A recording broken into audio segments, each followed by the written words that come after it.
سلام، ممنون که لایکادمی رو همراهی میکنید. ما در لایکادمی قصد داریم تا فارغ از سن، جنسیت، شغل و هر عامل دیگه‌ای که فکرشو بکنید زندگی و یادگیری رو با هم ترکیب کنیم و با هم دیگه یاد بگیریم. لطفاً اگر مطالب ما رو مفید دیدید به جمع ما ملحق بشید و ما رو به دوستانتون هم معرفی کنید. از همراهی با شما مفتخرم. داخل این سری پادکست که به اسم یادگیری بیزینسی میشناسیم، هر هفته پنجشنبه ساعت 9 شب میتونید ما رو دنبال کنید تا با هم یک قسمت جالب از علم یادگیری رو بررسی کنیم.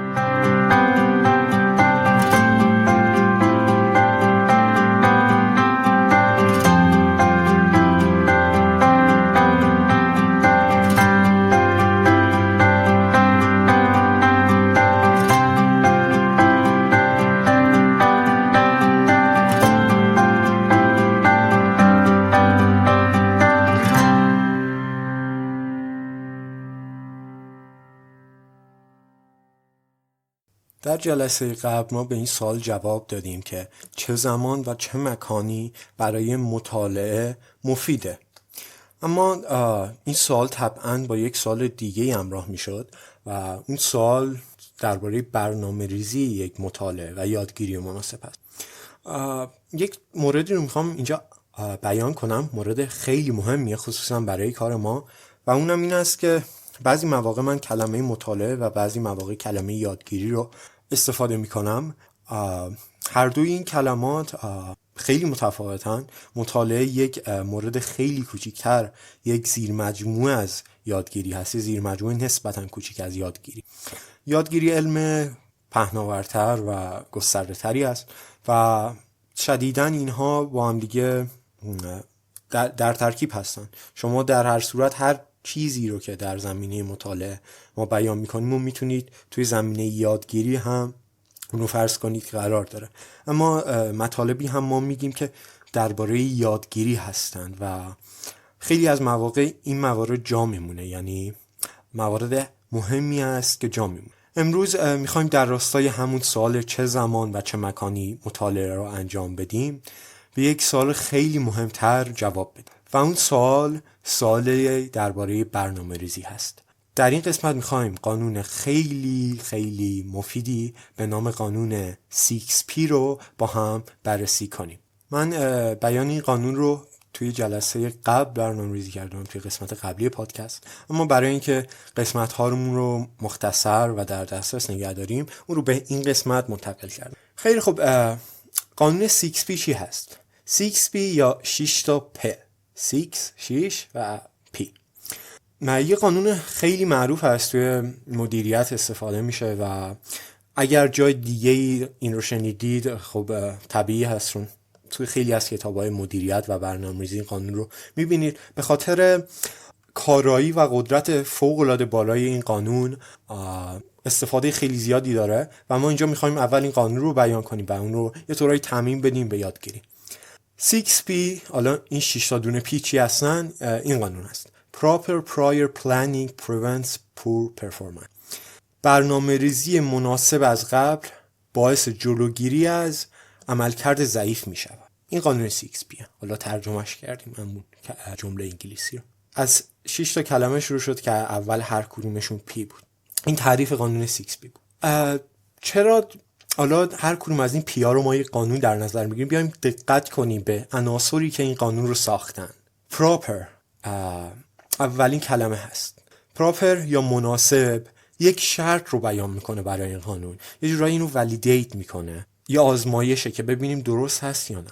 وقتی داریم میگیم یک شرط، یعنی این قانون میگه که تحت فلان شرایط خاص با فلان کیفیت خاص این قانون برقرار است و شما دارید ازش درست استفاده میکنید. فرض کنید میرید یک جایی مثل مراکز معاینه فنی و یه سری دستگاهی دارن، یک شرطی برای صدور معاینه فنی وجود داره. بر فرض مثال خروجی اگزوز، ذرات آلودگیش کمتر از یک میزان خاصی باشه، ذرات معلقش کمتر از یک میزان خاصی باشه، یک شرطی وجود داره. کلمه پراپر یا کلمه مناسب به اون شرط در نهفته در این قانون اشاره میکنه که شرط رو جلوتر بیان میکنیم. عنصر دوم پرایر یا از قبل. این هم یک شرط رو بیان میکنه، ولی فرقش با شرط مناسب بودن اینه که مناسب برای تایید اون هست. prior شرط هست، شرط از قبل هست و این از قبل باید یه طورایی میشه گفت پیش نیاز این قانون است. یعنی چی از قبل؟ یعنی شما نمیتونید قطعا هیچ برنامه‌ای رو، هیچ کاری رو بعد از انجامش برنامه‌ریزی کنید. منطقی نیست. هر کاری رو قبل از انجام اون کار باید برنامه‌ریزی کنید و این شرط نهفته در قانون 6B هست. مورد بعدی به یک عمل اشاره داره و اون عملی که توی این قانون دربارش بحث میشه، پلنینگ، برنامه‌ریزی کردن، سومی پی. این یک عمل هست و این عمل رو باید درست انجام بدیم. درست انجام دادن یک عمل یعنی با قواعد انجام اون عمل آشنا باشیم و بعد تجربه کنیم اونها. رانندگی رو باز مثال میزنم، تو همون حوزه ماشین بمونیم. آشنایی با قواعد راهنمایی رانندگی یک امر مناسب و ضروری هست. از سمت دیگه همه این قواعد، همه اصول رانندگی باید در عمل تجربه بشن و تجربه رانندگی کردن کسب بشه. اونه که در عمل مهم میشه. یعنی فارغ از چیزی که نیاز هست شما بدونید، باید اون دانسته ها رو در عمل هم پیاده کنید. برنامه‌ریزی کردن دقیقاً همین است. ما درباره تئوری برنامه‌ریزی بحث می‌کنیم توی همین قسمت و کتاب‌های خیلی زیادی هم نوشته شدن درباره تئوری برنامه‌ریزی. ما انواع اقسام برنامه‌ریزی رو داریم و خیلی از درس‌های دانشگاهی حتی دارن برنامه‌ریزی‌های مختلف رو، خصوصا توی رشته‌های مثل مهندسی صنایع روش‌های مختلف برنامه‌ریزی هستند. خیلی از درس‌ها در ماهیت اون درس‌ها هم چیزی هست. ما داریم درباره یک عمل بحث کنیم. بعد از این تئوری شما باید حتما انجام بدید این رو و خیلی از میشه گفت دیوار رو که گچ میکنن بعد از یک هفته و خوش شدن اون گچ ها ترک میزنن و باید عادی است. بعد از یک هفته دوباره باید بیان اصلا لکه گیر. عمل نیاز است که خلل و فرج این دانسته ها رو پر کنه و اونا رو پولیش کنه، بتونید ازشون استفاده. پی بعدی یا عنصر بعدی prevents، جلوگیری کردن هست. این قانون، این مورد داره درباره یک درمان به نظر من حرف میزنه. توی تئوری انتخاب ویلیام گلاسر میگه که بهترین درمان پیشگیری کردن است. احتمالاً این شعار رو خیلی دیدید، شهرداری میزنه روی در دیوار. ولی خب فکر میکنم گلاسر، حالا حتی شعار معروفی است، شاید قبل از گلاسر هم بگم، من اولین بار توی کتاب گلاسر این رو خوندم. بهترین پیشگیری درمان هست و اینجا ما داریم درباره پیشگیری از عملکرد ضعیف حرف میزنیم. عملکرد ضعیفی که اگر قانون 6P رو اجرا نکنید، توی انجام هر عملی به خصوص یادگیری و به طور دقیق‌تر مطالعه باش مواجه میشید و این است که منطق این قانون رو توجیه میکنه، دلیل این قانون رو توجیه میکنه که چرا این کار رو باید انجام بدیم. میخوایم از یک چیزی و که اون چیز عملکرد ضعیف هست جلوگیری کنیم. پی بعدی پور یا ضعیف هست. این هم یک شرط رو بیان میکنه، یعنی یک شرایطی برای اون عمل. شرطش یه ضعیف بودن یک عمل. چطور ضعیف بودن یک عمل رو میسنجیم؟ این جای بحث خیلی زیادی داره. ما توی قسمت‌های قبلی خیلی هم فکر می‌کنم به طور مستقیم و غیر مستقیم حرف زدیم که چطور میتونه یک مطالعه، یک فرآیند یادگیری ضعیف باشه و تا آخرین قسمت این پادکست من مطمئن هستم که پیوسته ما به مطالب اشاره خواهیم کرد که به ضعیف بودن اون فرآیند یادگیری مرتبط میشه. و پی آخر که میشه گفت هدف این قانون هست، پرفورمنس یا به عبارتی عمل کرد، بهره وری، میتونیم ترجمه ها رو براش بیان کنیم. این جزء آخر این قانون هست، جزء عمل کرد. این قانون میخواد عمل کرد ما توی هر زمینه‌ای رو ماکسیموم کنه و اینجا ما عمل کردی که مد نظر داریم یادگیریه، ولی به طور کلی این قانون همه جا کاربردی هست و با درک درست و مطالعه درست این قانون و استفاده از اون توی تمامی زمینه‌ها میتونید عمل کرد و بهره وریتون رو به مقدار بسیار خوبی افزایش بدید و واقعا این قانون بی‌نظیره. یکی از ساده ترین و قوی ترین قانون هایی است که من توی تمام علوم کتاب هایی که در زمین موفقیت یادگیری خوندم شاید بهترینشون باشه و جامع ترینشون. ادامه بدیم.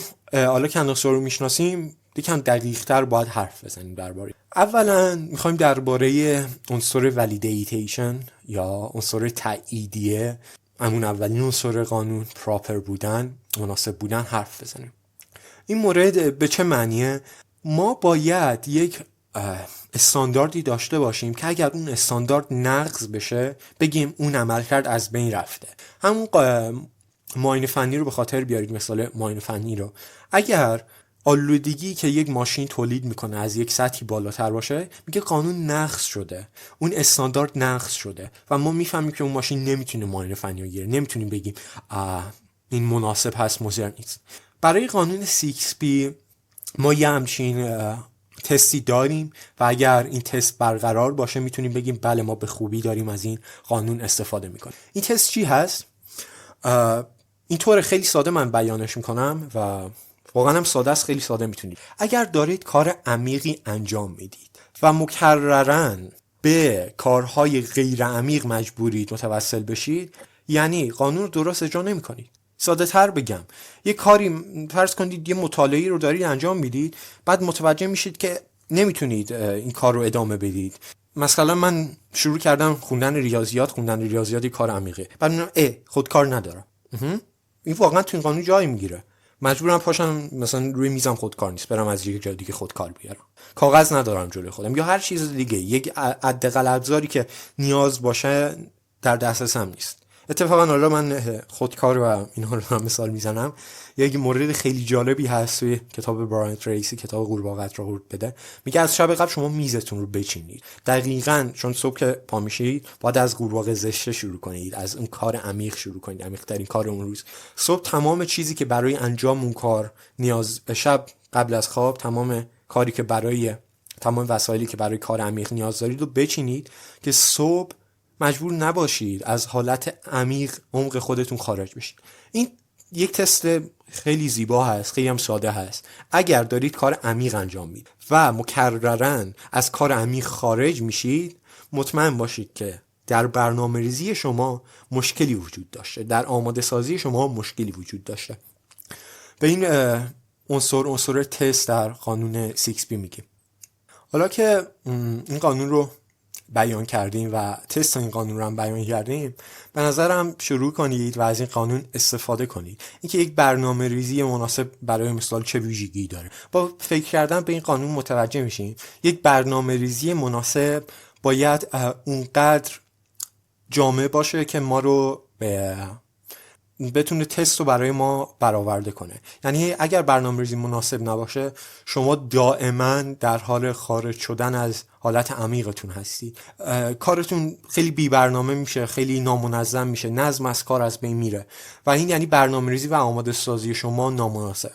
از سمت دیگه این قانون، این تست یک بود دیگه هم داره. خیلی ها رو میبینیم درگیر اوور پلنینگ میشن، بیش از اندازه برنامه‌ریزی میکنن، بیش از اندازه نگرانن، قبل از اینکه کار رو شروع کنن خیلی زمان هدر میدن و این یکی از بزرگترین آفات اجرای کار هست و خیلی مورد بدیه، میتونه کلافه کننده باشه.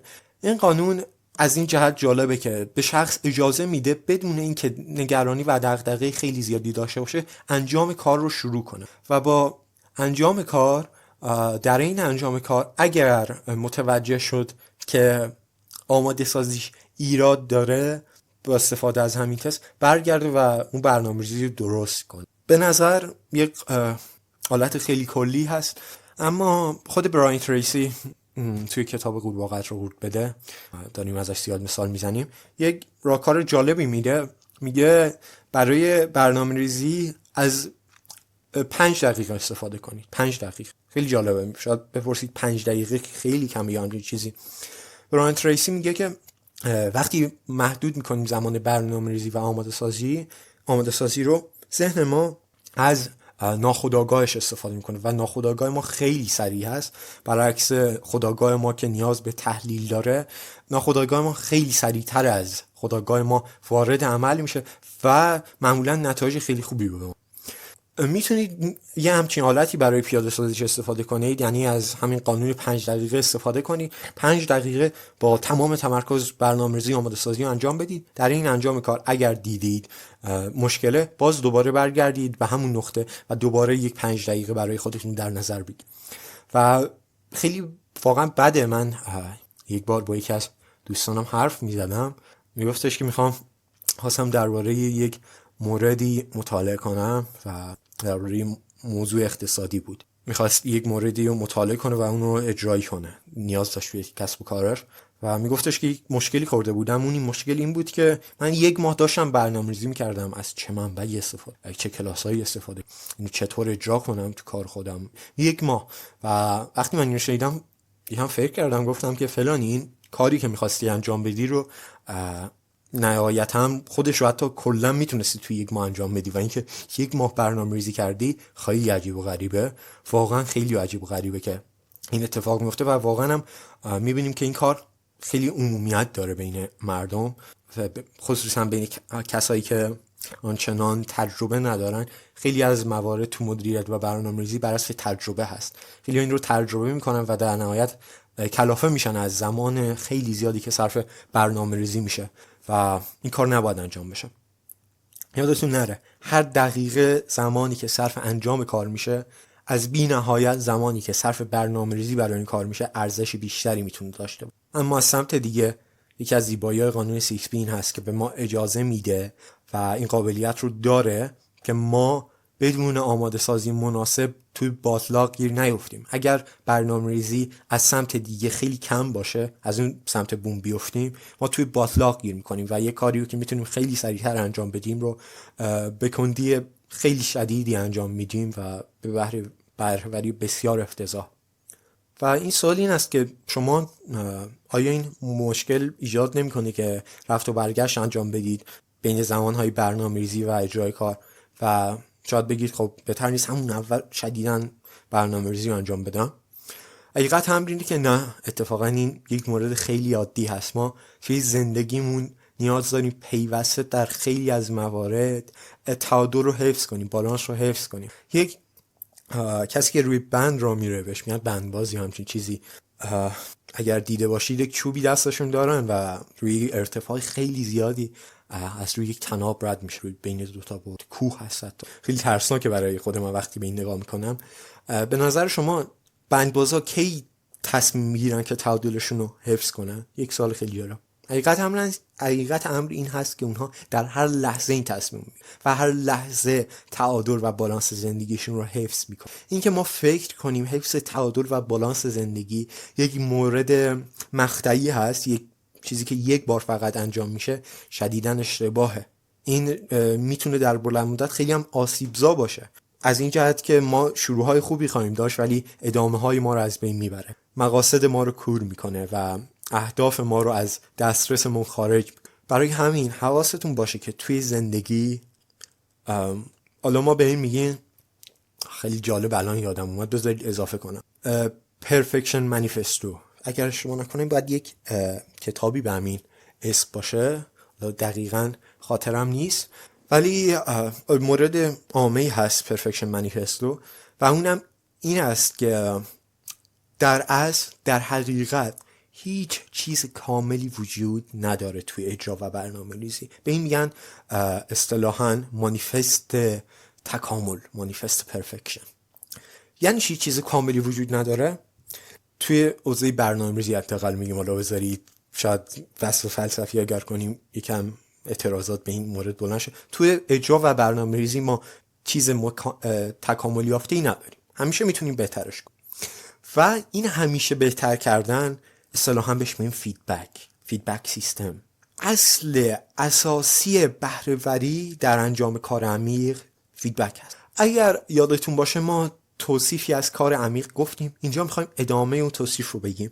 گفتیم که 2 تا بخش داره کار عمیق. بخش اولش که توی قسمت‌های قبل بحث کردیم این بود که اون کار باید از نظر ذهنی دیمندینگ باشه، به ذهن فشار بیاره. بخش دوم کار عمیق این قاعده است، قاعده فیدبک. مورد دومه، عنصر سازنده دومه کار عمیقه، و به اندازه همون عنصر اول که انجام کاری بود که به ذهن فشار بیاره اهمیت داره. این عنصر چی رو داره بیان میکنه؟ توی اجرا، توی هر چیزی که با تکنولوژی، با یادگیری درگیره، شک نکنید فیدبک شما رو میتونه بهتر و بهتر کنه. برای مثال تو خوندن ریاضیات فیدبک توانایی حل مسئله است. باید شما مسائل بیشتری رو حل کنید. حالا ما درباره حل مسئله حرف نمیزنیم، ما احتمالا چند قسمت باید درباره حل مسئله حرف بزنیم توی پادکست یادگیری بیزینسی، ولی میگیم خب حل مسئله توی هر زمینه واقعی. حتی بعضیا میگن وقتی کلمه مسئله رو استفاده میکنیم این کاغذ قلم جلوی چشمشون، مسائل مدیریتی، مسائل مالی، توانایی حل مسئله باعث میشه یک فیدبک به ما میده که میتونیم اون رو حل کنیم یا نه. یا از کسایی که تجربه دارن تو این زمینه، تجربه و دانش واقعی دارن، میتونیم فیدبک بگیریم و اون فیدبک هایی که از افراد با تجربه میگیریم بعضا خیلی خیلی کار ما رو جلو میندازن و واقعا فوق‌العاده است. خصوصا این روزها که ما به دانش بسیاری دسترسی داریم، کتاب‌های خیلی زیاد و خوبی تو هر زمینه‌ای نوشته شده. دیگه برای من تبدیل به یک عادت شده وقتی میخوام درباره یک موضوعی تحقیق کنم، یادگیری کنم، سعی میکنم، دیگه فکر میکنم همین کار رو میکنن حداقل، اول یک سری نظرات رو درباره اون بخونم، حتی نظرات متفاوت. برای مثال ساده ترین حالت توی گوگل میتونید سرچ کنید و حداقل 4-5 تا صفحه رو باز کنید، شاید ویو پوینت ها، دیدگاه های مختلفی داشته باشه هر سایتی. یک کتاب خوب توی این زمینه بخونید و این واقعا فوق العاده است که ما با فیدبک میتونیم خودمون رو بهتر کنیم. و حتی این بهتر کردنی که بر مبنای فیدبک هست در حقیقت بی‌نهایت هست و ما میتونیم بی‌نهایت بار خودمون رو بهتر کنیم. توی بخش دوم این قسمت میخوایم درباره یک موضوع دیگه حرف بزنیم، یک موضوع بسیار مهم، موضوعی که تا الان چند بار بهش اشاره کردیم و اینجا میخوایم دقیق رو بررسی کنیم و با یادگیری ترکیب کنیم. موضوع کار عمیق. با من توی بخش دوم این پادکست همراه باشید.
ما انسان ها از بد به تولد تا آخرین لحظه زندگی یاد میگیریم، اما زیبایی یادگیری در با هم بودن، در خندیدن و در شاد بودن است. بیایید با هم یاد بگیریم تا شاد باشیم، تا عمل کنیم، تا زندگی کنیم.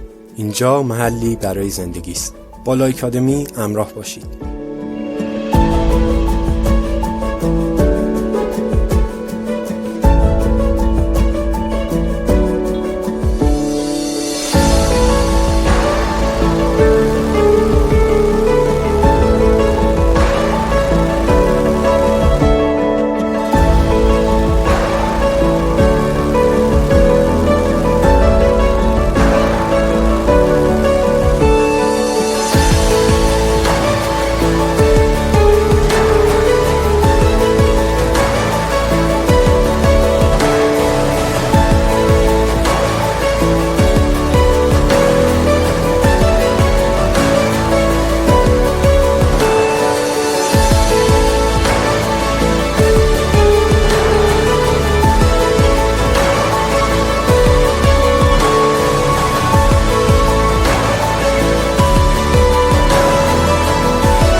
تا الان یک عناصری از کار عمیق رو بیان کردیم. کاری عمیق به کاری میگن که از نظر ذهنی به ما فشار وارد کنه، کاری که قابلیت ریپلیکیت کردن یا تکرار نداشته باشه.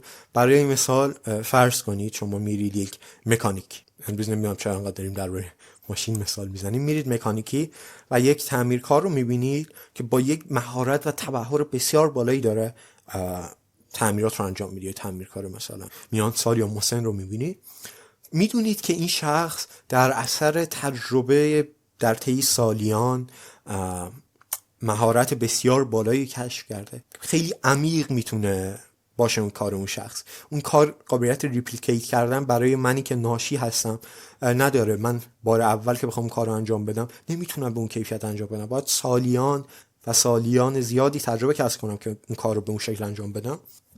و کار نیوپورت حتی خیلی دید سنگین تری داره به این مورد و قاعده‌ای که داره به نظرم قاعده جالبی نیست، قاعده ولیدیشن کار عمیق کار نیوپورت، چون این شخص آدم دانشگاهی هست، پروفسور دانشگاه است و به نظر ولیدیشنش به نظرم به درد همین دانشگاهی‌ها میخوره. حالا بیان میکنم اون قاعده‌اش این است، میگه ببینید که یک شخص باهوش، یک دانشجوی باهوشی که تازه فارغ التحصیل شده از دانشگاه چقدر طول میکشه که اون کار رو انجام بده. آیا مثلا 2-3 ماه طول میکشه؟ پس یعنی زیاد عمیق نیست با 2-3 ماه یادگیری. ولی اگر سالها طول میکشه یعنی خیلی عمیقه. خب این قانون، این ولیدیشن، این تست کار نیوپورت به نظر میاد داره، چون خیلی دانشگاه هم نرفتن و کار عمیق انجام میدن، کار با مهارت بسیار بالایی انجام میدن که از توانایی من میتونه کاملا خارج باشه، توانایی شخصی که مهارتی تو زمینه انجام اون کار نداره. با این تفاسیر که میدونیم میخوایم فلسفه هایی کار عمیق رو بیان کنیم. خلاصه یک کار عمیقی وجود داره ولی افراد، هر کدوم از افراد به طور مختلفی این فلسفه های کاری عمیق رو استفاده میکنن. به صورت کلی ما 5 نوع فلسفه کار عمیق داریم. نوع اول فلسفه کار عمیق فلسفه اصطلاحاً مانک، کلمه ای است که استفاده میشه، مانک یا راهب یا زاهد. بگیم زاهد بهتره، زاهد راه کار عمیق، و یعنی کسی که تمام موفقیت حرفه‌ای و شغلیش به انجام یک کار خیلی تخصصی وابسته است. فقط انجام همون یک کار، چیز دیگه ای نداره. همون یک کار رو درست انجام بده موفق میشه. مثالای خوبی میتونیم بزنیم. فرض کنید یک ریاضیدان رو، یه ریاضیدانی که فرض کنید مثلا توی دانشگاه هم کار نمیکنه، به این آقای ریاضیدان پول میدن، میگن کار تو اینه فقط بشین روی اثبات های ریاضی کار کن. یک دانشمند فلان حوزه رو کار کنید که مسئولیت این رو نداره که برای مثال توی دانشگاه درس بده یا توی لابراتواری کار کنه، فقط وظیفش اینه که تحقیقاتش رو انجام بده و اون تحقیقات شدیداً تخصصی. به این میگن فلسفه کار عمیق حالا زاهدانه، کسی که فقط یک کار رو انجام میده.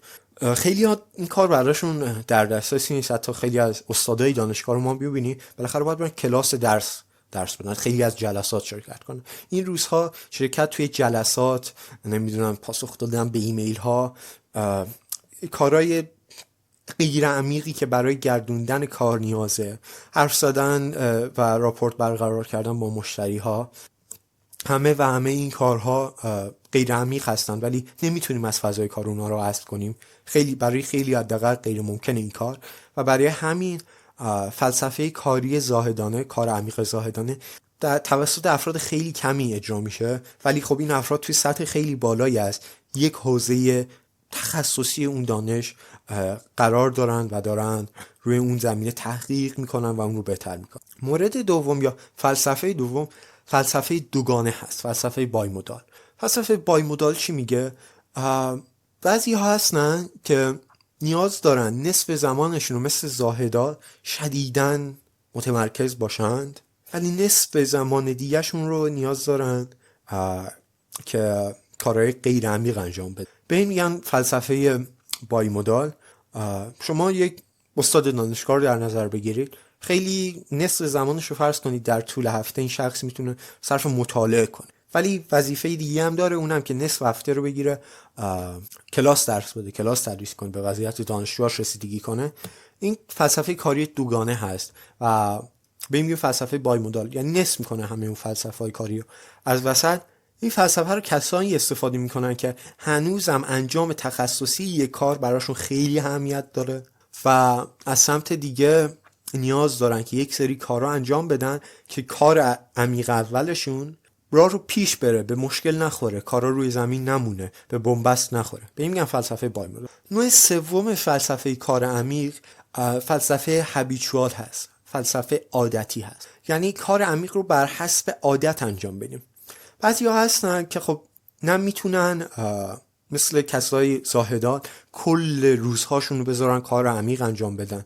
اگه این کار انجام بدن مثلا اینترنتشون رو کلا خاموش کنن، برن توی یک اتاق چه میگم مثل زاهدا یک جا بشینن، از جهان عزلت گزینی کنن و یک کاری رو فقط انجام بدن، یک کار واحدی رو انجام بدن، شاید اخراجشون از محل کار. یک معلم نمیتونه، کسی که شغلش معلمیه اگر بگه من میخوام کار عمیق این شکلی انجام بدم نمیتونه، که اخراجش میکنن، میگن تو وظیفت اینه بیای سر کلاس حاضر بشی، برای این کار پول میگیری. برای بعضی خب فلسفه بایمودال هم قابلیت اجرا نداره، یعنی حتی مجبورن کل روزهای کاری هفته رو خب برن کار کن. بازم معلم‌ها به نظرم مثال خوب نمیتونه بگه من نه فلان. البته تو شرایط خاصی شاید بتونه، ولی اکثر معلم‌ها هر روز هفته معمولا سر کار هستن و اساتید دانشگاه بیشتر روزها باید اونجا حاضر باشن. خیلی حالا ما نمیخوایم درباره دانشگاه اینها بحث کنیم، چون گفتم به همه تعمیم داده میشه. میتونید این فلسفه رو توی تمام زمینهای کاری دیگه هم منتقل کنید. کسایی که نمیتونن از دو فلسفه اول کار عمیق استفاده کنن، از فلسفه‌های هابیچوال راحت ترن که استفاده کنن، فلسفه‌های بر مبنای عادت. حالا چرا میگیم بر مبنای عادت؟ این افراد بهتره که اینطور برنامه‌ریزی کنن که در طی یک ساعت خاصی هر روز کار عمیق رو انجام بدن و اون کار رو حفظ کنن. این برای اینکه ساعت خاصی مشخص کنیم، دلیلش اینه که شروع کار عمیق کار سختی، به ذهن فشار میاره، ذهن تنبل، دلش نمیخواد اونقدر تلاش کنه که کار عمیق رو انجام بده. اما اگر ساعت خاصی رو برای انجام کار عمیق در نظر داشته باشیم، ذهن توی اون ساعت خودکار میره توی مود انجام، اون شورت سیرکت میشه و راحت میتونه اون کار رو انجام، راحت تر میتونه اون کار رو انجام بده. انرژی کمتری نیازه که اون استیکاک اولیه رو، نیروی کمتری نیازه که اون استیکاک اولیه رو رد کنه. خیلی خوب، تا اینجا این موارد رو ما بیان کردیم. این فلسفه ها رو، فلسفه هابیچوال یک راهکار دیگه هم داره و این راهکار بهش میگن قانون زنجیر که ما تو قسمت‌های قبل بحث کردیم اگر خاطرتون باشه. قانون زنجیر یعنی شخص یک کاری رو که انجام میده هر روز ثبت میکنه و از یه جایی به بعد ذهنش به این مورد عادت میکنه، به انجام اون کار عادت میکنه و انجام ندادنش واسش سخت میشه و میخواد یک جورایی یک اعتیاد مثبتی به انجام اون کار پیدا کنه. به نظرم کلمه خوبی استفاده نکردم، میخوام اعتیاد مثبت، به نظرم هیچ نوع اعتیاد مثبتی نداریم، حتی به بهترین نوع مطالعه، به بهترین نوع تغذیه، به بهترین نوع حرکت ورزش، به بهترین نوع سبک زندگی اگر بر حسب اعتیاد انجام بشه واقعا آسیب زننده میتونه باشه. این بحث حالا یکم بحث فلسفی و روانشناسی است، نمیدونم چرا این کلمه رو استفاده کردم، نمیخوایم وارد چیم، بگذاریم. آخرین چهارمی فلسفه، دو تا فلسفه دیگه مونده. چهارمی فلسفه کار عمیق فلسفه ژورنالیستیک، فلسفه روزنامه‌نگاری هست و اونم این است که نه یک زمان مشخصی رو در نظر نگیر، هر وقت که تونستی کار عمیق انجام این فلسفه خب خیلی سخته. این مواردی که دارم به ترتیب برمی کنم و بر حسب کتاب کار عمیق کار نیوپورت دارم میگم، دوستان اگر علاقه‌مند بودن بیان کتاب کامل بخونن. این کار خیلی سخته چون ذهن هر بار انرژی زیادی میگیره که بره توی اون کار، بعد از اون کار بیاد بیرون. خیلی میشه گفت عدم بهره‌وری داره و این کار برای افراد که تجربه کافی ندارن، رزومه کافی ندارن ممکن نیست. حالا از این جهت میگن فلسفه کاری روزنامه‌نگارای خیلی حرفه‌ای، کسایی که چند دهه تجربه دارن معمولا میتونن از این فلسفه به خوبی استفاده کنن. بالاخره شرایط کاریشون هست که باید بتونن از این نوع فلسفه کاری استفاده کنن. اما فلسفه خیلی سنگینی هست و خیلی بهره‌وری انرژی پایین داره. برای همین توصیه نمیشه اگر واقعا مجبور نیستید از این فلسفه استفاده کنید. اصطلاحاً کلمه‌ای که استفاده میشه کلمه ادهاک هست اگر اشتباه نکنم. ادهاک یعنی انجام یک کار فقط وقتی که اون کار نیاز. و این معمولا کار خوبی نیست، چون ذهن ما اینطور طراحی نشده. به این طبیعت ذهن ما این نیست. بین تمام این فلسفه ها حقیقتا هم طبیعی ترینشون نوع سوم هست، فلسفه عادتی. برای مثال میتونیم از حالا میگه فلسفه عادتی، من زمان رو مثال زدم، خیلی بحث گسترده بحث عادات، کتابایی مثل کتاب قدرت عادات از چارلز دوهیگ یا کتاب عادات اتمی از جیمز کلیر رو میتونید مطالعه کنید، خیلی دقیق‌تر روی این موارد بشید. میتونیم عادت هامون رو به جز زمان بر حسب موارد دیگه یا نشانه های دیگه هم بگذاریم. و برای مثال میتونید بر حسب ورود به یک جا بذارید. من خودم رو عادت میدم که اگر وارد خونه شدم اولین کار این باشه که کلید یا سویچ کمرام است رو بذارم سر جاش که گم نشه. خیلی این عادت رو ندارم و این شر میشه، همیشه دنبال کلید هاشون هستن. میتونید این رو به عنوان یه عادت ثبت کنید. اوکی، فلسفه کار عمیق مبتنی بر عادت طبیعی ترین نوع و راحت ترین نوع فلسفه است. آخرین نوع فلسفه کار عمیق به نظرم اینم نوع فلسفه است، عدم انجام کار عمیق. شخص میگه من نمیتونم کار عمیق انجام بدم و ما داریم این رو. معمولا خیلی از مدیرها اکثرا کارشون اینطور هست، مدیرای اجرایی، چون کارشون غیر عمیقه، باید در روز تعداد بسیار زیادی جلسه شرکت کنن، با افراد بسیار زیادی حرف بزنن، مشتری، کارمند. اگر خیلی ریزکاری‌ها رو رسیدگی نکنن کار میخوابه. مدیران واقعا در اکثر مواقع نمیتونن فلسفه کار عمیق رو حداقل تو محیط کاریشون پیاده سازی کنن. حالا ما چرا این موارد رو بیان کردیم؟ میخوایم بریم به بحث یادگیری این رو ما مرتبط کنیم.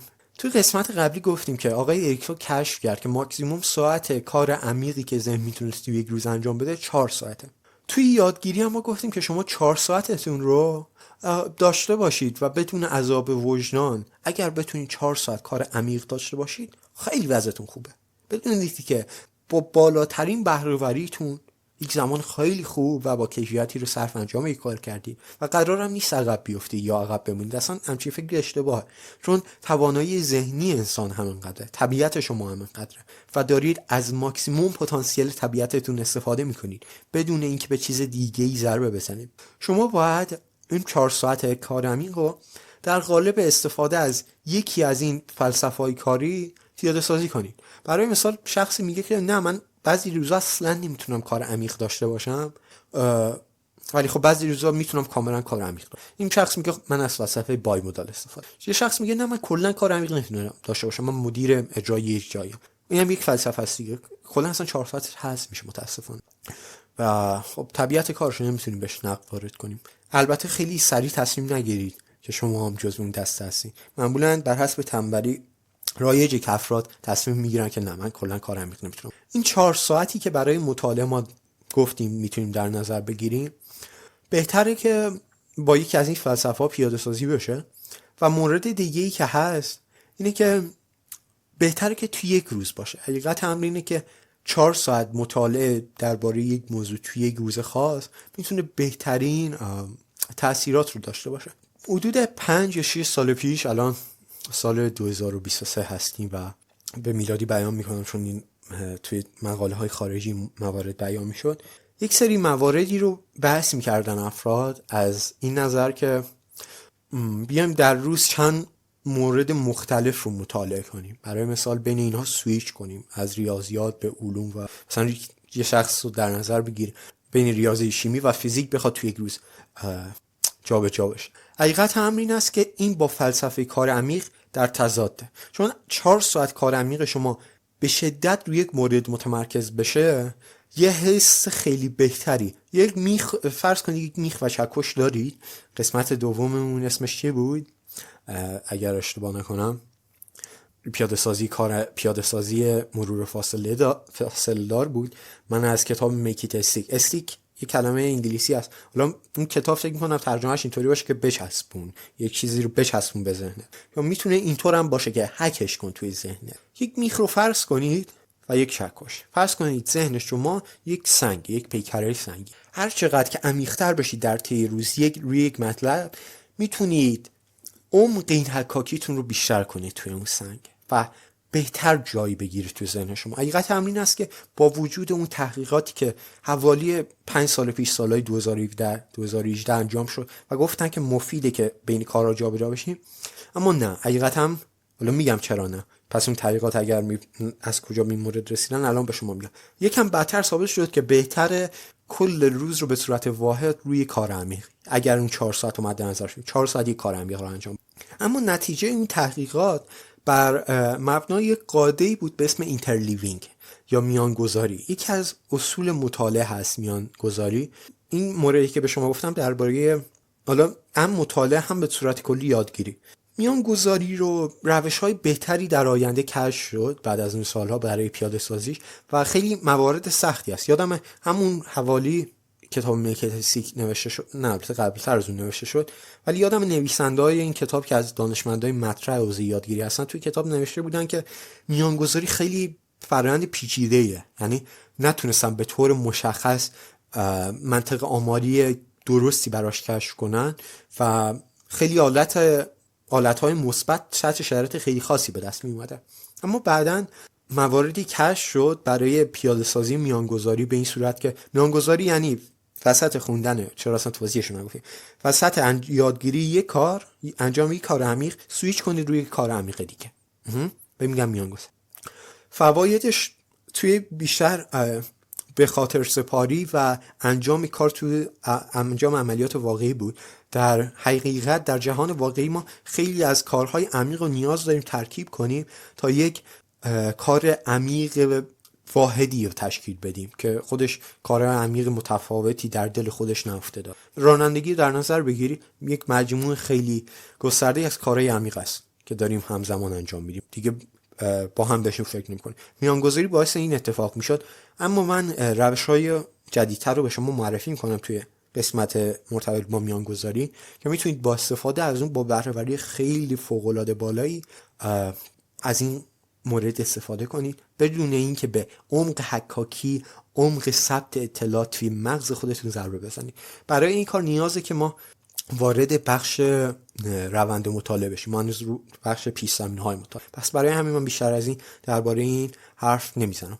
مورد دیگه‌ای که بگم درباره این قسمت، اگر برای شما ممکن نیست که 4 ساعت کار عمیق رو داشته باشید، سعی کنید حداقل به اون 4 ساعت نزدیک بشید. و بازم یک مورد دیگه هست، خصوصا برای کسایی که از فلسفه هابیچوال استفاده میکنه. یه شخص میگه که من نمیتونم 4 ساعت رو متوالی داشته باشم. میگم عیبی نداره، تو ظرفیت انجام کار عمیقت برای یک روز 4 ساعته. اوکی، بیا یه کاری کن، اینو در طی روز اگر میتونی پخشش کن. 2 ساعت یه تایم انجام بده، 2 ساعت یه تایم دیگه، 4 تا 1 ساعت انجام. ترکیب بهش کن در طی روز. هرچند که یک قاعده‌ای باز هست، اونم این است که در بعد و شروع روز باید کار عمیق انجام بدین، عمیق‌ترین کارو.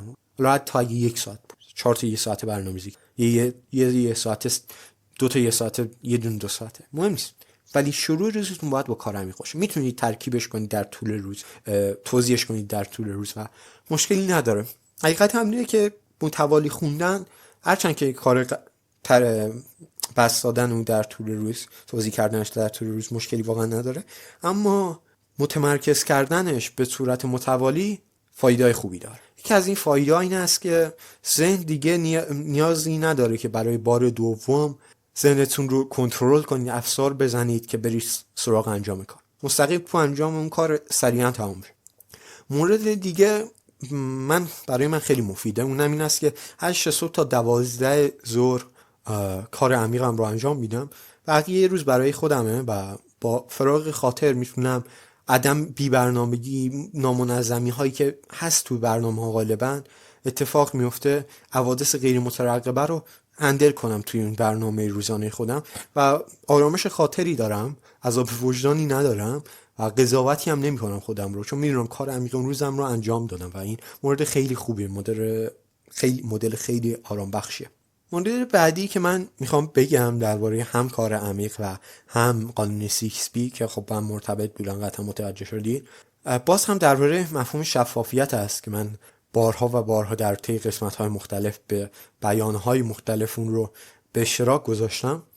هیچ وقت هیچ چیزی رو بیش از اندازه سخت نکنید حقیقتا، و بیش از اندازه فکر نکنید. فکر کنم قانون 6B همین رو میگفت، بیش از اندازه فکر نکن، برنامه‌ریزی نکن، کارتو انجام بده. کاره که واقعا مهمه، عمله که واقعا سنجیده میشه. به قول خارجی‌ها انگلیسی‌ها make it simple، ساده نگشت. هر چیزی که از سادگی خارج بشه احتمال خیلی زیادی داره که بعد از یه مدت ولش، ولی یک چیز رو شما ساده کنید خیلی احتمال بالایی داره که اون رو باش بمونید و دائما انجام. اگه یه کاری رو واقعا ساده کنید، برای مثال توصیه میشه، خیلی از افراد کم آب می نوشن، کمتر از حد استاندارد. یکی از راههای ساده که معمولا توصیه میشه این است که توی یک جایی که دستتون بهش میرسه، توی رنج دست شما هست، دستتون دراز کنید میتونید بهش برسید، یک بطری آب قرار بدید. صبح که پا میشید یک بطری رو آب کنید، همونجا قرار بدید. اینطوری چون ساده میشه رسیدن به اون آب، خیلی آمار خوبیه، درصد خیلی زیادی از افراد مشکل کمبود نوشیدن آبشون برطرف شده با همین مورد سادهش کردم. یا مورد دیگه هم گفتیم، پریونشن رو یادتونه توی جلوگیری کردن توی قانون 6B، برای جلوگیری کردن هم میتونید استفاده کنید. یه کاری که میخوای انجام نشه رو سخت کنید. توی زمان عمیق هم من میدونم اگر اینترنت هم روشن باشه میتونه منو از زمان عمیق خارج کنه. میرم مودمو خاموش میکنم، موبایلم رو میبرم یک اتاق دیگه میذارم. یه کار خیلی واضحی هست. حتی یه کار خیلی ساده هم من انجام میدم، ایده خوبی برای خیلیا. من لپتاپم رو معمولا لپتاپ و کامپیوترم رو اینطور استفاده میکنم که 2 تا یوزر براش درست کنم، چون خیلیا کار عمیقشون با لپتاپ و کامپیوتر هست. میتونید 2 تا پروفایل، 2 تا یوزر، 2 تا کاربر مختلف براش تعریف کنید توی سیستم عامل. یک کاربر عمیق باشه، یعنی کاربری باشه که برای انجام کار عمیق به اون محیط وارد میشید، محیط کار عمیق بذارید. تمام مواردی که نیازی نیست در دسترس باشن رو از اون حذف کنید. اوکی؟ میتونید فقط به اون دسترسی بدید. مثلا موسیقی رو، دسترسی به موسیقی رو ببندید توی یوزرنیم کار عمیقتون. همه چیزایی که ممکنه حواستون پرت کنید توی سیستم، چون خیلی‌ها نمیتونن مثلا 2 تا لپتاپ بذارن روی میز، حالا نه تنها بذارن روی میز، یکم گرون میشه این کار. میتونید این کارو نکنید، 2 تا یوزرنیم بسازید یا 2 تا سیستم عامل متفاوت بسازید. این کارم خیلی چیز خوبیه. من یک لینوکس رو در کنار یک ویندوز همیشه استفاده میکنم و بیشتر با لینوکس کارم انجام میدم، بعضی مواقع با اینا. یکی رو برای کار عمیق بذارید. یک همچین مواردی هست یکم خلاقیتتون استفاده کنید، خیلی خوبه. یک فضای خوبی برای انجام کار عمیق مهیا کنید، فضای خوب. یادتونه شخص برایان تریسی گفت میزتون رو بچینید؟ من میگم فضاتون رو بچینید، فضاتون رو آماده کنید، مخصوص کار عمیق. برای مثال فرض کنید که جلوی چشمتون عکس بازیگر مورد علاقتون رو تابلو کردید. بازیگر مورد علاقه من آلپاشینو. دائما متاسفانه حواسم پرت میشه اگر این کار باشه. یاد فیلماش میافتم، پدرخوانده و خیلی از فیلم‌های خوب دیگه. الان دارم میخواد فیلم ببینم، نمیدونم چرا، ولی خب میگم چی کاری نکن. فضای کار عمیقتون رو مهیا کنید که موندن داخل اون فضا راحت باشه و تمرکز داخل اون راحت باشه. از یکی از عناصر مهم قانون 6B استفاده کرد، پریونشن یا جلوگیری کرد. مورد بعدی مختصر بودن هست. مختصر بودن یعنی چی؟ اپیکتتوس فیلسوف رواقی مشهور یک جمله زیبایی داره، میگه آماده باشید که احمق به نظر برسید. یعنی چی آماده باشیم که احمق به نظر برسید؟ متاسفانه باب شده خصوصا توی جامعه ما که ما همه از ما توقع دارن که دائما با اخبار مختلف آپ تو دیت باشیم، از همه چی دنیا بدونیم، فلان جا نرخ دلار چقدر بالا رفته، فلان کشور نمیدونم تظاهرات دارن میکنن به خاطر چیز، بنزین توی آمریکا گرون شده، نمیدونم خیلی از موارد این شکلی، فلان کشور زلزله اومد. همه میخوان از ما آپ تو دیت باشیم، ترند ها رو دنبال کنیم، نمیدونم فلان شخصیت، فلان سلبریتی. من خودم حقیقتا اینا رو دنبال نمیکنم ولی توقع میره، نمیدونم توقع کاذبی ایجاد شده. بعضیا متاسفانه رایج شده که فکر میکنن کسی که این کار رو انجام نمیده اصلا همین احمقی که اپیکتتوس میگه است، از دنیا شوته، این طرف شوته، تو باغ نیست. یعنی چی؟ برای انجام کار عمیق باید همینطوری باشید. حقیقتا آماده باشید که از باغ پرت باشید، شوت باشید. چرا؟ چون اون بیرونی هست. کسی که کار عمیق رو انجام میده نیاز داره رو موارد درونی برنامه خودش تمرکز کنه. اون چیزا که بیرونی از اخبار متفرقه و پرتی‌های متفرقه خب بنداز دور. خیلی مواقع خیلی چیزا رایگان به نظر میرسن. برای مثال من یک جا نشستم و یکی از دوستام داره اخبار فلان موضوع رو به من میگه، رایگانه، بالاخره اونم داره حرف میزنه. حقیقت هم خیلی مواقع یک عادتی برای من هست و عادت اینه که بهش میگم لطفا این رو نگو، بلش کن، بیخیال شو. چرا؟ چون با اینکه به نظر میرسه رایگان هست اصطلاحاً این چیز، آسیبی نداره، ذهن من رو میتونه درگیر کنه. درگیری ذهنی، یک خبر بد میتونه ساعت‌های متوالی ذهن رو درگیر کنه. حالا چرا گفتم خبر بد؟ چون ما به موارد بد ذهنمون حساس‌تر است. نژاد گونه انسان در برابر تهدیدات همیشه به خاطر قدرت بقای بسیار بالا این گونه هست. ذهن و مغز واکنش شدیدتری به تهدیدات نشون میده تا موارد خوب. برای همین آماده باشید که اصلا به شما بگن شوتید، پرتید، احمقید. خیلی از موارد نیاز نیست بدونید حقیقتا هم. و خیلی موارد یکی از عادتایی که خیلی سال قبل داشتم این بود که اخبار تکنولوژی رو دنبال میکردم. یه سری سایت‌های تکنولوژی رو دنبال میکردم مثل تک رادار، سایت مورد علاقه هم بود یادمه.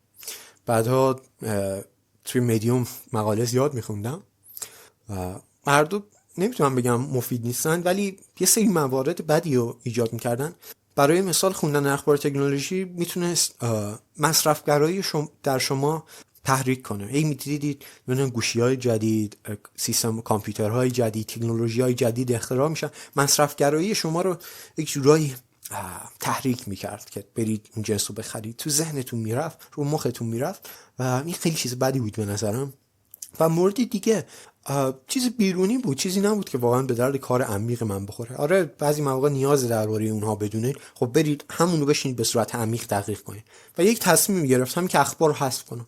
حالا من خیلی اخبار سیاسی رو دنبال نمی‌کردم، ولی همون اخبار تکنولوژی تصمیم گرفتم حذف کنم. و با اینکه میشه گفت یک جورایی با همین زمینه تکنولوژی بالاخره هم تو مطالعات و کارم سر و کله میزنم، هیچ مشکلی برام به وجود نیومد. حقیقتا یک کتاب خیلی زیبا همون حوالی خوندم، کتاب Stop Reading News از روث دابلی، نویسنده کتاب هنر شفاف اندیشیدن که تو ایران بسیار مشهوره. خواندن اخبار رو متوقف کنید و تون واقعا خیلی خوب توضیح میده که چرا اگر اتفاق خاصی نمیفته برای خیلی از ما اگر اخبار رو واقعا دنبال نکنیم. بعضی یارو میبینم چندین ساعت اخبار نگاه میکنن و توی یکی از کتاب هام بود که حقیقتا الان خاطرم نیست، فکر می‌کنم کتاب جیمز کلیر بود، عادت اتمی جیمز کلیر. و جیمز کلیر به یک شخصی داشت مشاوره میداد و طرف میگفتش که من اخبار میخونم فکر می‌کنم کتاب تئوری انتخاب بود، تئوری انتخاب. حالا هر کی بود این شخص نویسنده که من یادم نمیاد بهش میگه که خیلی خوب مشکل خاصی نیست، ولی چقدر این کار انجام میدی؟ میگه که روزی 3 ساعت. بعد بهش میگه مثلا بانکداری یا رئیس جمهوری یا وزیری یا چیز خاصی هستی؟ میگه نه. خب این رو شغل اصلا نیاز داره ببینم اخبار؟ میگه نه. و میگه خب پس ولش کن این کارو. و اون شخص حالا یک سری راهنمایی دیگه میکنه، بعد یه مدت میاد ببینه 3 ساعت خیلی زمانه. من میگم شما 4 ساعت باید کار عمیق داشته باشید، بعد 3 ساعت بشین اخبار. خیلی یارو میبینم این کارو میکنن متاسفانه، اخبار رو یه چیز رایگان میبینن تا میرسن خونه تلویزیون روشن میکنن، شروع میکنن اخبار دیدن، یا تا هم تلویزیون برنامه‌های چیپ تلویزیونی رو میبینن. که گفتم چیپ تلویزیونی چون من یکی از علایقم حقیقتا فیلم دیدن هست و خیلی از فیلم‌های خوب رو میبینم در طول سال، فیلمایی که معمولا در لحظه نمیبینم، وای میستم منتقدا نظرشون میگن و فیلم‌های خوب اون سال رو میبینم. ولی خیلی عادت کردن از بیرون میرسن منزل و تلویزیون رو روشن میکنن. این مفتی نیست، حقیقتا به شما آسیب میزنه، قدرت ذهن شما، قدرت مغز شما برای متمرکز بودن رو کاهش میده. یه مورد دیگه هست در زمینه همین مختصر بودن، جمله مارکوس اورلیوس هست که اونم یک فیلسوف رواقی دیگه هست، امپراتور روم بوده مارکوس اورلیوس. میگه که دونستن یک سری چیزای کم، چند تا چیزو، نه خیلی چیز، چند تا چیز، 3-4 تا دونه چیزو خوب بدونی، مصری داشته باشیم، مهارت داشته باشیم، تسلط داشته باشیم بهشون، همون چند تا چیز زندگی ما رو میسازن، موفقیت ما رو میسازن، زندگی ما رو، خوشبختی ما رو، ذهن ما رو، معنای ما رو تأمین میکنن و زیبان.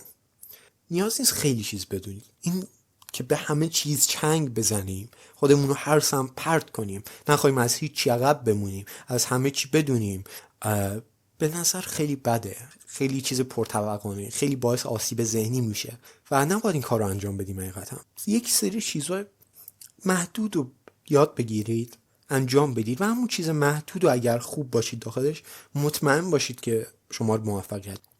من این جمله رو از اساتید دانشگاه زیاد میشنوم، بشین فلان چیزو خوب یاد بگیر، خوب بخون، و خیلی ها رو میشنوم از دانشجوها که نسبت به این جمله گارد دارن. خود منم حقیقت هم درسته که این جمله رو بیان کردم، ولی اون چیزی که اکثر اساتید دانشگاهی میگن با این جمله که من گفتم فرق داریم. از یک واژگان استفاده میکنیم، ولی معنای واژگانی که من و اونها استفاده میکنم فرق.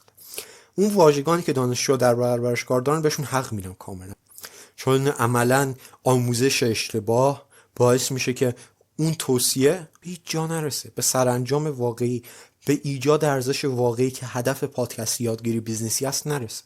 ولی من میگم یک سری چیزهای محدود به صورتی که به هدف ایجاد ارزش واقعی برسه، که ما داریم همین رو بیان میکنیم طی پادکست یادگیری بیزنسی. ما میخوایم اون موارد محدود رو برسونی به حد ایدئالشون که ایجاد ارزش است. در اون حالت چند تا چیز محدود میتونه شما رو به موفقیت برسونه، شک نکنید، میتونه به ذهن شما آرامش بده. جمله بسیار زیبایی هست از نسیم نیکولاس طالب، میگه که آرامش ذهن اینه که از یک سری از چشم همچشمیامون صرف نظر کن. متاسفانه خیلی من این رو میبینم تو جامعه خودمون، چشم همچشمی آفت شده. من فلان چیز رو باید داشته باشم چون همسایه‌ام داره، چون رفیقم داره، چون فامیلم داره. من فلان چیز رو باید یاد بگیرم چون بقیه دارن یاد میگیرن، از اونها عقب نیفتم. من فلان ماشین رو باید داشته باشم چون فلان کس داره. فلان لباس رو باید داشته باشم چون فلان سلبریتی تنش کرده.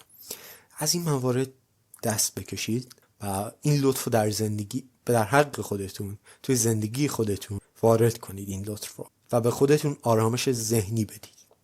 ادامه بدیم بحث رو.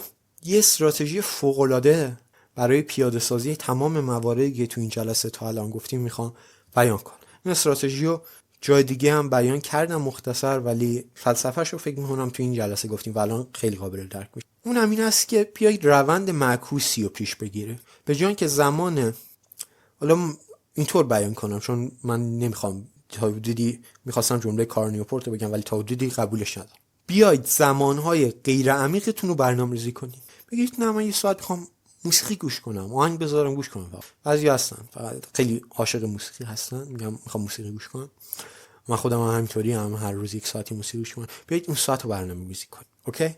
این ساعت برای من بین ساعت 11 و 45 دقیقه، یعنی دقیقاً بعد از موقعی که وقت کار عمیقم تموم میشه تا 12 و نیم در حال قدم زدن معمولا موسیقی بود و خیلی هم لذت می‌برم. بیایید زمان کار غیر عمیقتون هم برنامه‌ریزی کنید. اینطوری اجازه نمیدید که ناخودآگاه از ناکجابات جای مختلف برنامه سرکله‌شون پیدا بشه. یعنی کامل حذفشون نکنید. این که یهو وسط کار عمیق هوس کنید موسیقی گوش کنید و برید موسیقی گوش کنید، یه افتضاح به تمام معنا و اینو خیلی راحت میتونید درمان کنید با اینکه یک ساعت بذارید که موسیقی گوش کنید یا هر کار غیر عمیقی، یه ساعتی برای کار غیر عمیقی دیگه، موسیقی، وبگردی، تلویزیون، چت،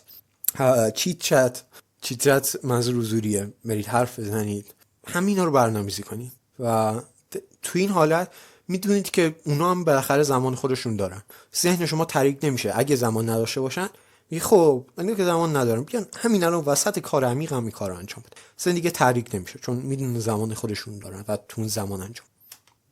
و این مورد که بهش میگیم مینت شجولینگ، برنامه‌ریزی دقیقه به دقیقه، جدا از بحث کلیریتی، بحث شفافیت خیلی فوق‌العاده‌ای که میده، من فکر کنم پادکستمون هم طولانی شد. بله سریعتر تمامش میکنم.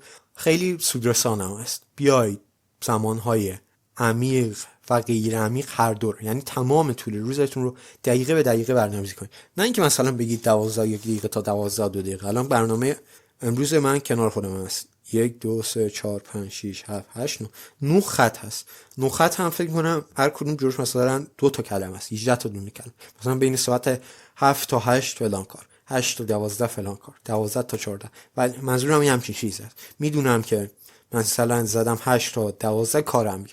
حالا کار عمیق هم مشخص کردم کنارش. میدونم بین 8 تا 12 باید چی کار کنم. ذهنم واسه خودش اونجا گشت الکی نمیزنه، گیج بازی در نمیاره که چی کار باید کنم. دقیق شفاف میشه. قاعده فوق العاده است، حتما استفاده. مورد آخری که میخوام تو این قسمت بیان کنم یک جمله از تیموتی فریس است. میگه که اگر میخوای چیزای خوب و بزرگ اتفاق بیفته یا چیزای بزرگ خوب اتفاق بیفته، این بهتره. اگر میخوای چیزای بزرگ خوب اتفاق بیفته، اجازه بدی چیزهای بد کوچیک اتفاق بیفته. یه سری چیزهای بد کوچیک، پرفکشن رو بذارید کنار. همون جمله که اپیکتتس گفت. بعضی مواقع آماده باشید احمق به نظر بیاد. ببخشید این کلمه رو، ولی آماده باشید. یه سری چیزها رو جزئی نامناسب بندازید دور، بندازید کنار، بذارید اتفاق بیفته. حالا تیموتی فریس یادم مثلا این رو میگفت بعد یه سفری متوجه شدم تعداد خیلی زیاد ایمیل اومده و 500 تا فکر کنم. میگفت نمیدونستم چیکار کنم، اینا چجوری جواب بدم. میگه یکم فکر کردم، میگم خیلی زمان زیادی میبره. گفتم اوکی، تمامشون رو پاک کرد، تمامشون یک هو پاک کرد. یه سری چیز بد قطعا اتفاق افتاد. چند تا مشتری که پریدن، اگه مشتری بزرگ بود قطعا دوباره پیام میداد، مشتری مکرر بود باز پیام. چند تا موقعیت کوچیک پریدن. اوکی، اجازه بدید چیزای بد کوچیک اتفاق بیفته. نذارید پرفکشنیسم، تکامل یا کمالگرایی توی برنامه شما تدخل ایجاد. خیلی خوب، فکر کنم قسمت خیلی خوبی بود. یکم طولانی شد و زودتر از اینها تمومش میکردم، ولی فکر کنم بحثمون به جای خوبی رسید. همونطور که میبینید ما هنوز وارد مراحل مطالعه نشدیم. بحث بعدی ما از بخش بعدی این پادکست هست مراحل مطالعه. توی قسمت بعدی هم هنوز وارد نخواهیم شد. توی قسمت بعد درباره چی میخوایم بحث کنیم؟ توی قسمت بعدی پادکست یادگیری بیزنسی ما میخوایم درباره مفهوم تنوع، تجدد، تعادل و شفافیت در راستای همونها حرف بزنیم. اگر دقت کنید من توی هر قسمت شفافیت رو دارم بیان میکنم و توی هر قسمت شفافیت رو متفاوت دارم بیان میکنم. چرا؟ چون مهمترین عامل بهره‌وری شفافیت تو همه چی کاربرد داره. من قسمت بعد درباره تنوع و تجدد حرف میزنم و میگم که شفافیت چطوری تو این دوتا مورد مهم نقش بازی میکنه. و مورد بعدی هم که میخوایم درباره‌اش حرف بزنیم این است که ما چی رو یاد بگیریم. سوال خیلی مهمیه، به نظرم خیلی منتظرش بود. چی رو یاد بگیرم؟ تا الان اینقدر اینو حرف زدیم ولی خیلی این سوال داره. چیزی که یاد میگیرم ارزشش رو داره. درست هست یادگیری همچین چیزی. یادگیری قطعا میتونه چیز بدی باشه، چون ما گفتیم فراتر از اون بود تکنیکال یک بود اجتماعی و فلسفی درش دخیل هست. بعضی از یادگیری ها فارغ از سطح کیفیشون نمیتونن خوب باشن. مثلا یک شخص توی دزدی کردن مهارت پیدا کنه، یادگیری کنه. دیدید بعضی کلیپ ها رو میبینیم یک سری دزدای خیلی ماهری هستن توی تلویزیون بعضی مواقع نشون میدن، یک پیشکشی میگیره در عرض 3 ثانیه در یک ماشین رو باز میکنه. یادگیری خیلی خوبی داشت ولی یادگیری ارزش نداره. میخوام درباره این مورد رو هم بحث کنم. درباره دو تا مورد اول که ناولتی و بالانس یا به عبارتی تجدد، چیزهای جدید و بالانس هستن، میخوایم در این مورد رو بیان کنیم که ذهن ما معمولاً عادت داره که به چیزهای جدید چنگ بزنه. تنوع طلبی یکی از آفات یادگیری هست و باید بحث بشه. یکی از قواعد خیلی خوب، روش‌های خیلی خوبی که میتونیم جلوی تنوع طلبی رو توی یادگیری بگیریم شفافیت نسبت به اون هست که این رو قسمت بعد بحث میکنیم و فکر میکنم قسمت خوبی بود. امیدوارم بتونید استفاده کنید. همونطور که دیدید کاملا عملی هست مباحثی که ما میگیم. بالاخره توی این مباحث این قسمت هم شما باید یک فلسفه ای رو واسه خودتون مشخص کنید، یک فلسفه کار عمیقی رو از یک سری مواردی که بیان کردیم میتونید در لحظه استفاده کنید، مثل جملات اپیکتتوس. میتونید مثلا یک سری از اخباری که فکر میکنید ضروری نیست رو بذارید کنار و این موارد به نظرم ارزش فکر کردن دارن.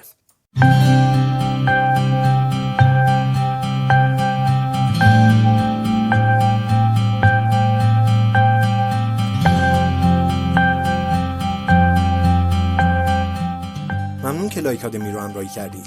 اگر این مطلب برای شما مفید بود حتما اون رو با اطرافیانتون هم به اشتراک بذارید تا اونها هم بتونن از اون بهره مند بشن. هر هفته پنجشنبه ساعت 9 شب با یک قسمت جدید از پادکست یادگیری بیزینسی در خدمت شما خواهیم بود. تا قسمت بعد بهترینا رو برای شما آرزو میکنم. خوشبخت و خوشحال زندگی کنید.